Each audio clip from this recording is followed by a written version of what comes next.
I'm John Hudson Dilgen. I was born July 20th, 2002, with a rare skin disease called Epidermolysys bullosa, EB for short. EB is where someone is missing collagen 7. It's a protein. Some people compare it to a tack that kind of holds a rug to a floor. And when they're missing that on the slightest kind of movement against their skin, it causes blistering, causes the skin just to come off. And as a result of this lack of protein, the top layer of skin doesn't bind to the bottom layer. And so it makes the skin very fragile. It tends to shear off and blister, causing wounds equivalent to about 2nd and 3rd degree burns. And they recur. So at any given time, he has wounds over most of his body at the moment, in particular his thigh, his feet, his back. And that's the reason he's bandaged pretty much from head to toe, to either protect skin that's intact or to cover skin which is at risk for infection. His body's been ravaged. He's probably now 60 to 70% skinless. Like there's just nothing on his back, his butt, his legs. His foot has been a mess for probably 2 years. It looks like chop meat. It's just, and that's one of the reasons why he can't walk. It just won't heal. Today I had a bath. Oh, it's unbearable. I mean, there's no word that describes how bad it is. Well, we bought this house when John Hudson was a year old, 13 years ago, knowing that there were a lot of steps in the house and knowing that it might be a difficult challenge for him physically one day, based on what we knew about EB and the progression of the disease. Considering that, we still, at the time, went ahead and decided to buy the house because we did love it and it fit a lot of our needs.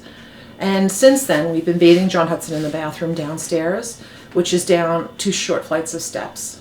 That had worked pretty well until I'd say the last 5 years, when his mobility significantly decreased. His wounds on his feet have been much worse. His endurance has been less. His pain has been more. So the struggle to get down the stairs has become worse and worse over that time. And we recently looked into getting him a specific tub that would allow his skin to heal faster. This is called a microsilk tub. It uses oxygenation and microbubbles to debride the skin.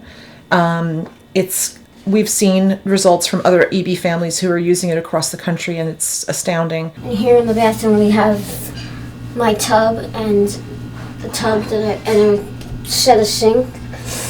We have a tub that we installed hoping that it would help me, but it never really has. So now we have a wasted space. In a situation that was not going to serve him well over the next 5 years.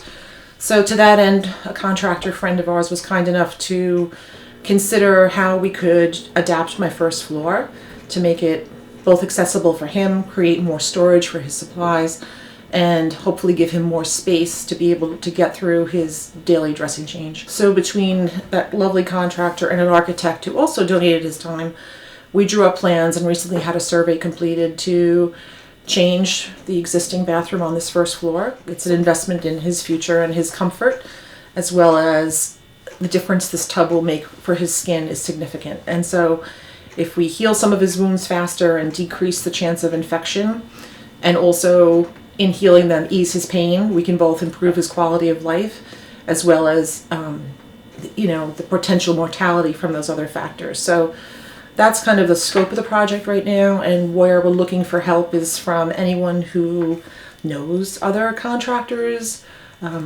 artisans, persons who supply windows or lumber, or anything along the scope of additional appliances for the new bathroom.